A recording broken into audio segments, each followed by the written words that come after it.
We believe that we're culture shifters, we're game changers in the space, and we certainly are resilient fighters for academic integrity and the continued pursuit of excellence at HBCUs.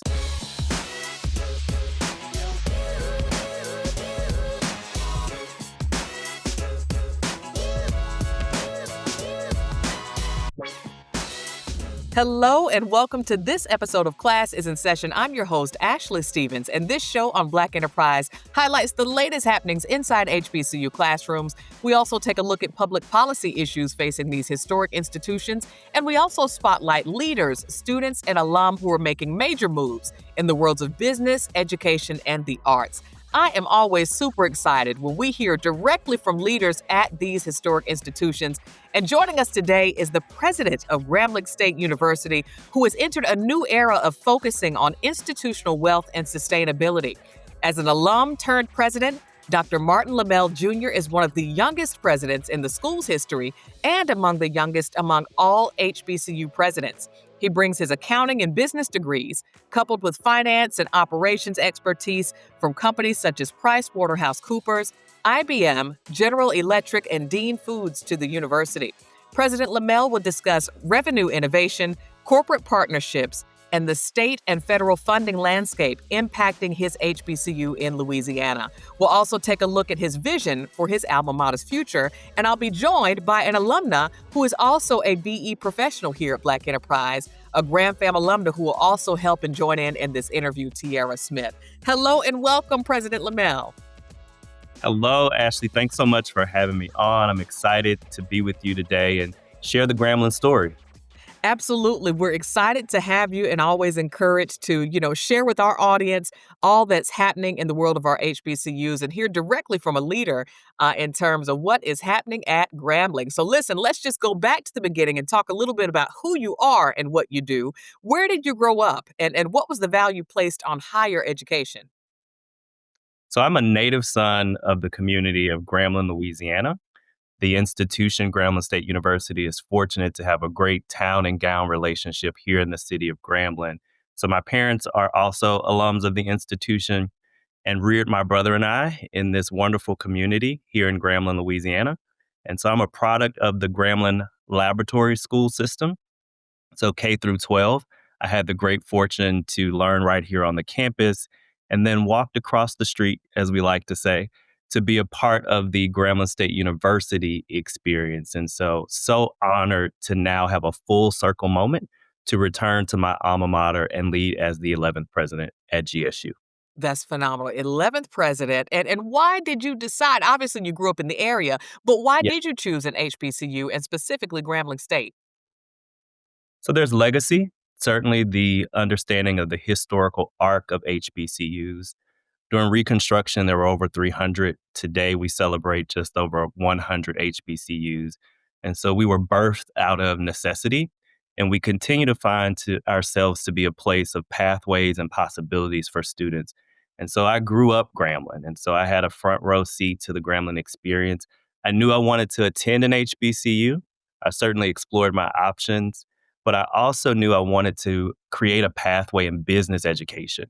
And so Grambling, being an AACSB accredited business school, was very important to me when selecting an institution.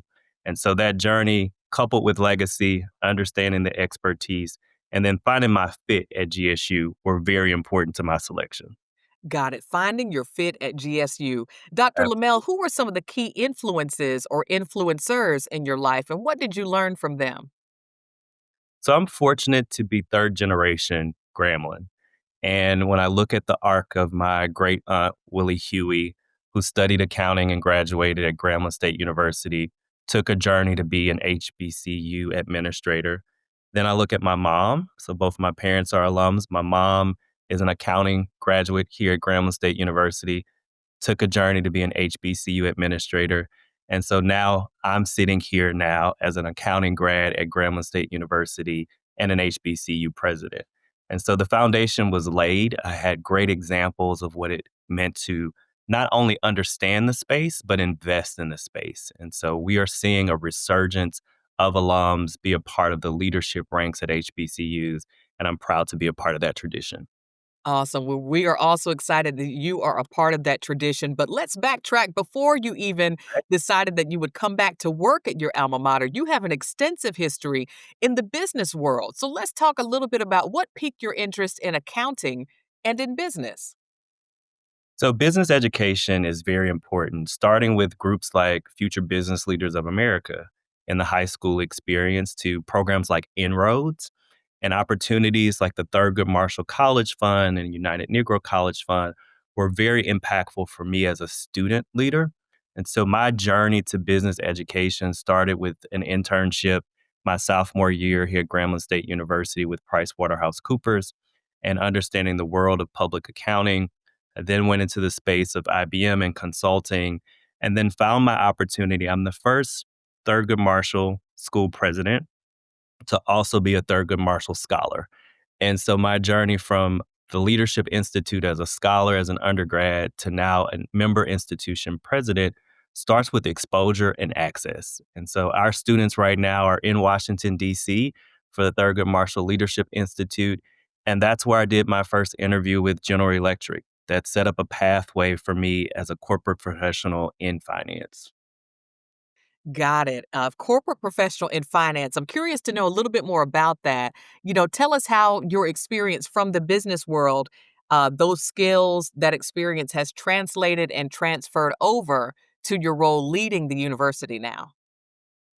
We find ourselves in higher education, particularly at HBCUs, at this very important strategic inflection point where we have to think about the academy, yes, as a training ground for leadership and scholarship, but also as an enterprise. And so, how do we think about diversifying our revenue streams when it comes to auxiliary services? How do we forge a new path in this era of name, image, and likeness for athletics?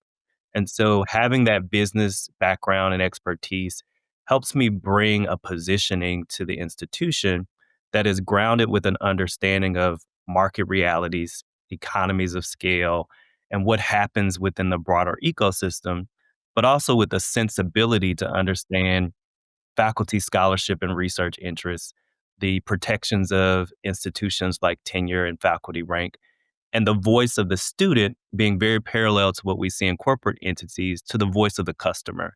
And so when you think about the work that an Earl Graves did to lay the foundation for Black enterprise and support a Morgan State University, those are the type of things that we're seeing today, this combination of public and private intersection that helps us continue our pathway of excellence. Got it. And continuing the pathway of excellence you indeed are doing for sure. We are here at Classes in Session with Dr. Martin Lamel Jr. He is the 11th president of Grambling State University and also among the youngest presidents in the university's history. He joined in 2023 and also among the youngest of all HBCU presidents.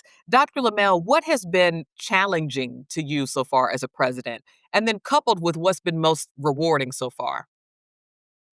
We find ourselves every day, I like to say, in the words of Mays and Frankie Beverly, joy and pain. And so there's a lot of joy in seeing our students have the opportunity to live the life of their dreams, gain their first internship, do well on their final examinations, win a SWAC conference championship, go into a graduate program, or start the business of their dreams. So a lot of joy in that space. But we are in challenging times that may cause us a little bit of constraint and pain. And so everything from understanding how do we continue to ensure that we're places of access and opportunity? How do we protect the rights of domestic and international students? How do we continue to ensure that we have academic freedom and places to underscore the importance of what it means to be an HBCU? I'm very thankful of our designation within the Higher Education Act that solidifies our significance. We have always been inclusive spaces. We have always been diverse spaces, and we are open to everyone who wants this experience. And so we believe that we're culture shifters, we're game changers in the space, and we certainly are resilient fighters for academic integrity and the continued pursuit of excellence at HBCUs. Awesome. The continued fight for academic excellence. And I think, we can't have a conversation about academic excellence without talking about the financial sustainability that goes into that. Obviously, we've seen over the years some incredible institutions that have struggled to keep their footing and to keep that legacy going and physically stand and still keep their doors open because of financial constraints. So I definitely kind of want to hop into some of that. Obviously, you've mentioned that revenue innovation is an important strategy in your leadership plan. Tell us, what does that even mean to be innovative in institutional revenue? And what are you doing to accomplish this? And so it means that we have to look at the institution as a broader enterprise. And so the core of that enterprise will be primarily state institution or private institution. You will have some reliance and dependency on tuition and fees. At the same time, you want to ensure that access to higher education in this country is affordable and there's a pathway for everyone who wants that American dream. And so there's a constant conversation about how do you position yourself to ensure access, but also position yourself to ensure growth. And so what comes into the equation is, well, where do we see the private environment start to step up and support HBCUs? And so that's investments from corporate partners like here at Grambling State University. We're partnered with Sodexo Magic. We're partnered with Barnes and Noble. We're partners with many entities to support our mission. And so they provide services, but they also provide investment to Grambling State University. And then there's the philanthropic and foundation area of investment. And so, how do we continue to engage our alums with capital campaigns that support endowed scholarships? We've seen significant growth at GSU for that. We're actually doing a push right now for alumni to create new endowed scholarships to support areas of their interest. And then looking for opportunities for legacy creation. And so we have had several alums and other folks within our ecosystem contribute to naming rights and opportunities to support their legacy on our campuses. And so there are a wealth of options for you to invest in your HBCU.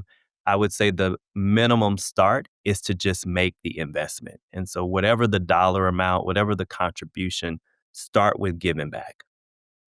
Right. Whatever it is, just make a start, make the commitment. That's important that you mentioned that. Obviously, as federal funding landscapes continue to shift.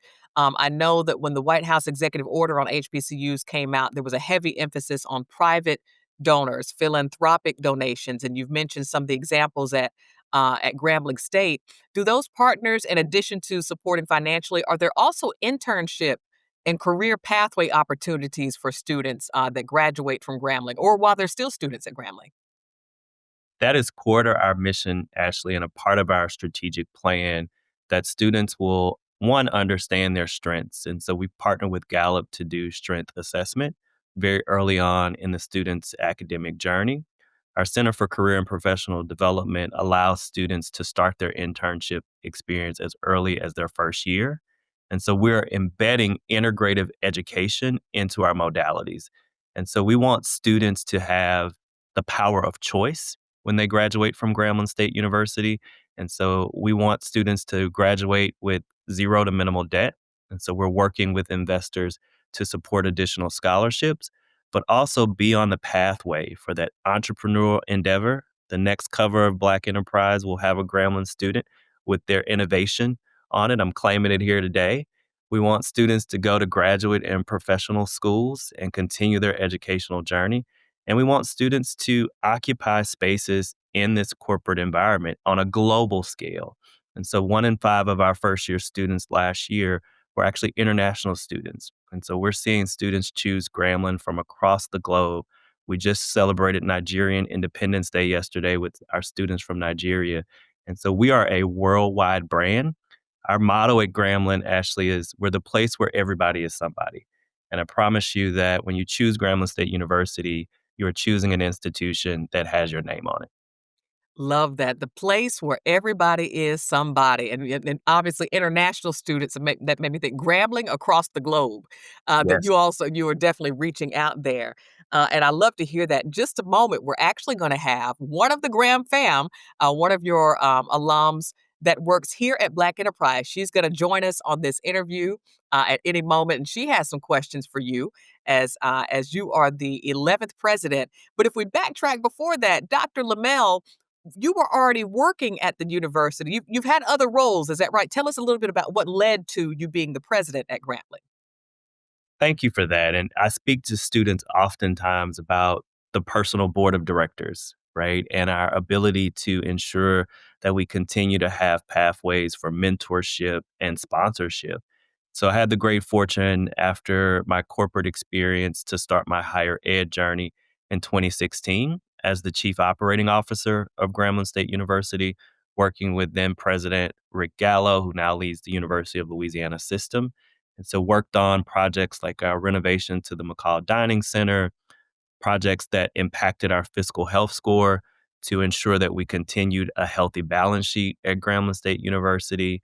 And so I took a journey in 2021 to serve as the executive president of the Maryland Institute College of Art in Baltimore, Maryland.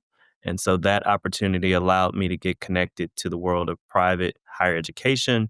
And then the presidency of Grambling State University, a once in a lifetime honor, opened up. And I was able to apply, be a part of that public search process, engage with the ecosystem of Graham Fam, and be selected as the 11th president of this institution. Phenomenal, phenomenal. Kudos and congratulations again, Dr. Lamel. It's been exciting to chat with you here on Classes in Session. And I'm going to turn it over to my colleague at Black Enterprise, the fabulous Tiara Smith. She is a proud Grambling alumna. She's a social media editor here at Black Enterprise. And she has some questions for you as you are both alums of Grambling State. I'm going to turn it over to Tiara. Thank you so much, Ashley, for letting me come on and speak today. I'm just so happy and thrilled to opportunity. I did send this message out to some of my friends and told them that I was interviewing you today, and some of their input is definitely included in these questions. So, um, Awesome. first, congratulations on your leadership so far. The streets are saying that you're doing good, and the students are as well. And so, with everything that you're doing to move the school forward, what is your call to action to like Grambling alumni and HBCU alumni in general when it comes to giving back, especially at a time like this? Well, thank you so much. And we hope to keep the streets in positive momentum about the work we're doing collectively at GSU. Now, my mantra is that we are collaborating for the future of Grambling State University. In the month of September, we held a series of events called Grambling Gathers, where on Wednesdays on the campus, we invited the community as well as those in the online and digital space to give us feedback about our next strategic plan. And so I see myself as a generational connector of truth and power, having the experience as an alum of GSU, but now leading the institution. I understand the tradition of excellence at Grambling State, but I also am leaning into the future of innovation. So whether that's AI and understanding our positionality there, virtual reality, the market realities of higher education and the investment that we need to make. And so my charge to the alumni community is to stay connected with us, get involved, have an opportunity to share your voice as a part of this conversation.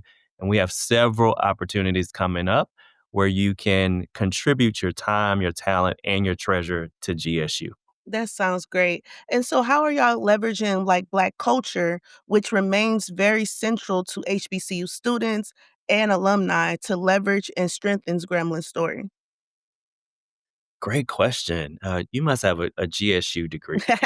Uh, And so when I think about that, I think about the session that we just had here on our campus, a new series that I launched called the Grambling Vanguard, where we're highlighting luminary stories of those individuals connected to GSU. And our first guest for that was award-winning New York Times bestseller Charles Charles Blow, Blow, yes. and he brought the heat and the fire to our digital library, the first digital library at an HBCU.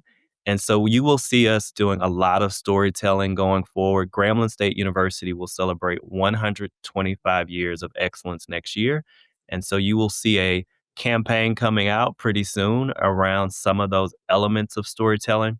We have homecoming Mhm. next, and so we just did our drop on our artists. And so everything from the intersection of art and entertainment and education. We've got the wonderful Coco Jones who will be on campus. We've got DC Young Fly. We've got an opportunity to engage with the Divine Nine for the Step Show. And so the arts environment and the culture here at Grambling State University is thriving. I definitely know that. I can't wait to be in attendance to some of these events coming up, so Oh, I will good, keep my good, good. calendar marked. Um, Please. but the next question is really personal to me as a student who Okay. was the editor-in-chief of the Grambling Night. Take speaking to the president of Grambling State University very seriously, and one question I wanted to know, can you share any update on the process of the Grambling Night, the school newspaper, and the mass comm department more generally? I know that they were out of a department head, and so I was just wondering what is the future of that? Great question, and a great opportunity for me to continue to recruit great talent. What I see as one of my chief responsibilities is investing in the human capital infrastructure of GSU. And so we are currently advertising and recruiting for a department head in mass communication. I have two faculty in residence positions that will be coming up pretty soon. And what we're seeing, Tierra, is gone are the days of just full time faculty being the mode of delivery for education for us to continue to keep up with industry and trends. And so we are starting to institute spaces through Vanguard and other initiatives to have practitioners of practice. Yeah. And so think through some of those embedded natures of when you graduate with a mass comm degree from GSU, which you can get your undergraduate degree as well as your master's. The master's is completely online. You want to have very versatile skills. Even in this production today, what I've seen you all architect and do probably has the power of 2 to 3 people, Mhm. right? And so we want our students to understand technology. We want them to continue to have experiences with the Gramblinite, but also have experiences with other publications. And so we have a new publication in the city of Grambling called the Grambling Connection. You may remember Michael Grant, Mhm. and so another person who's had a similar experience as you, he's now working with our mass communications students and the Gremlin Connection to continue that publication. We've got the Lincoln Parish Journal, where our students and faculty and staff are contributing to that as well. And we got to be really prepared for how this market will continue to shift. And so we've got a digital presence. I believe we can do more on the social Yeah. side, also continue to make sure that print is alive. Yes. I see so many people within our community, particularly some of our retirees who are wanting that touch, Yes. right? That Sunday morning conversation with their paper and their coffee and talking to their neighbors about the great things happening in Grambling. And so stay in touch with us on that journey and certainly look forward to some new stories and some new energy and talent that will be a part of mass communication. Okay, I love that. Love that. Awesome. Okay, so speaking to just innovation and the future of the students, how was Grambling preparing students for careers that may not exist today?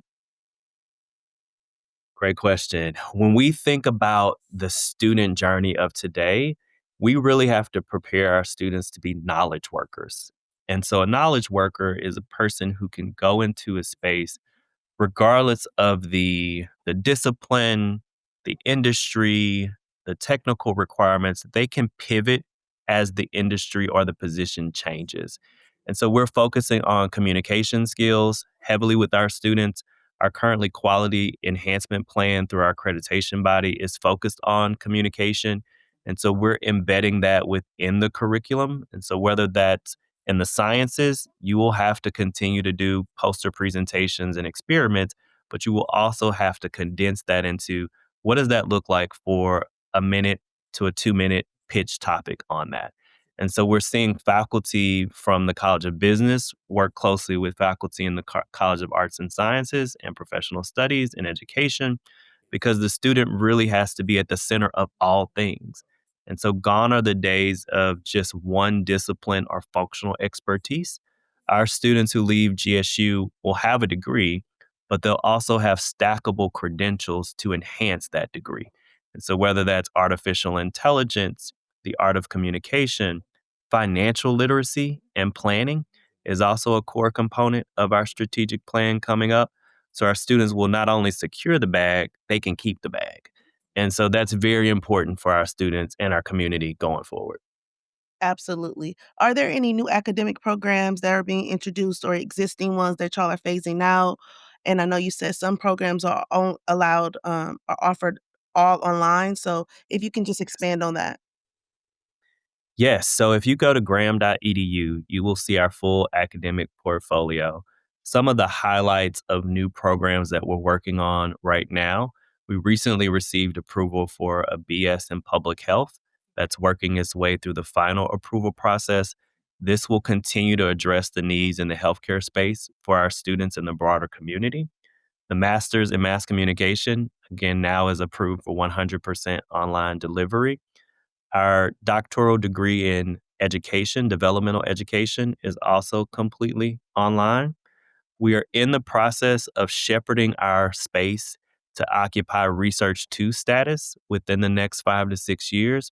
And so you will see a cadre of new master's and doctoral programs at Grambling State University, including those within the psychology and counseling space, as well as a concentration in nursing at the doctoral level. And so we are ready to embrace new challenges. Grambling will have its first STEM master's degree pretty soon, a master's in sustainability.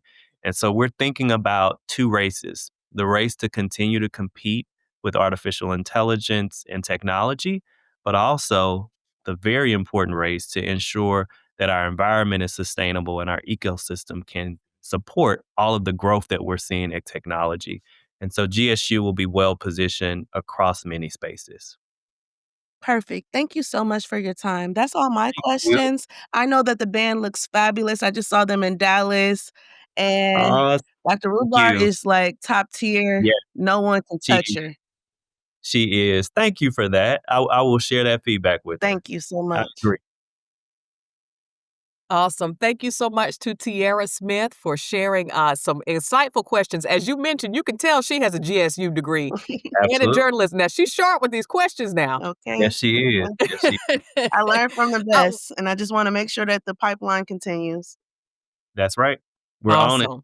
Awesome. Awesome. It's exciting to hear, Tierra, and President Lamel, how you're incorporating different, master's and doctoral level degrees. That's exciting to hear about the growth that even former alum or even members of the community can consider coming back to elevate their education and take it up to the next level. That's Yes, really encouraging to hear. So kudos to you. Kudos to you. And thank you again, Tierra, for these awesome questions for your president at Grambling State University, President Lamel Jr. Thank y'all. Thank y'all. Great time. thank you. Great Awesome. conversation. Thank you. Awesome. See Yes, you this soon. has been helpful. I have learned a lot. And just on one note, as we close out, President Lamel mentioned artificial intelligence. We know that the digital revolution, if we don't get ahead of it, we will be left behind. And shout out to Grambling State University, who will be competing. They'll be one of 43 HBCUs competing in Black Enterprise's Smart HBCU Hackathon. It takes place in early November in Charlotte. We have the largest gathering ever, more than 300 students from 43 schools forming 62 teams.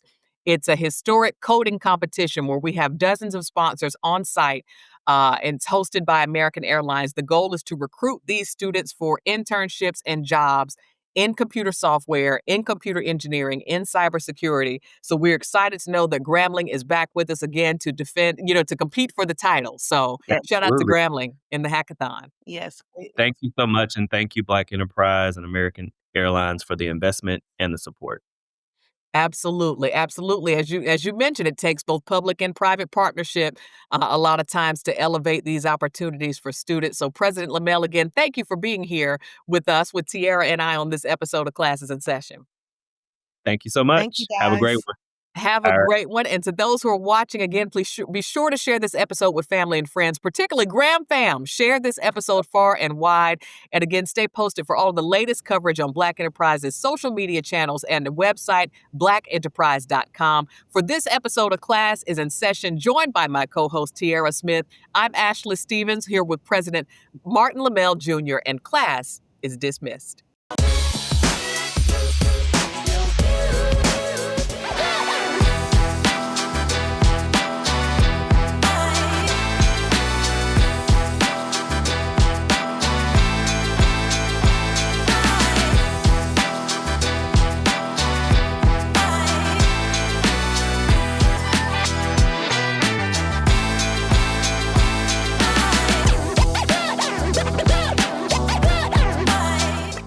doubly honored to receive the Earl Graves Senior Vanguard Award, named after BE's founder. Mr. Graves was always a guiding light for me and many others.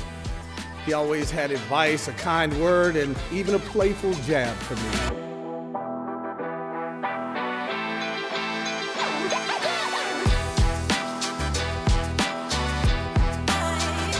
Coming here lifts my spirits because I know that no matter what happens around us, I think we have a chance to do some great things.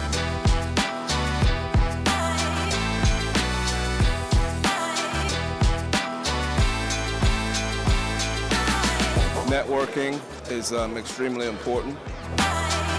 This is a conference I definitely will look forward to coming to.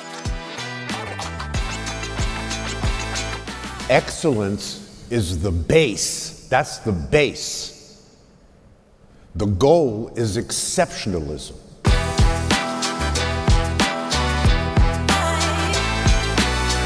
Anybody that is a business person needs to be here.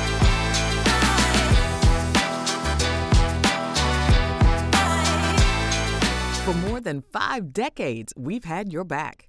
Class is in session, and Black Enterprise have everything you need to elevate your excellence.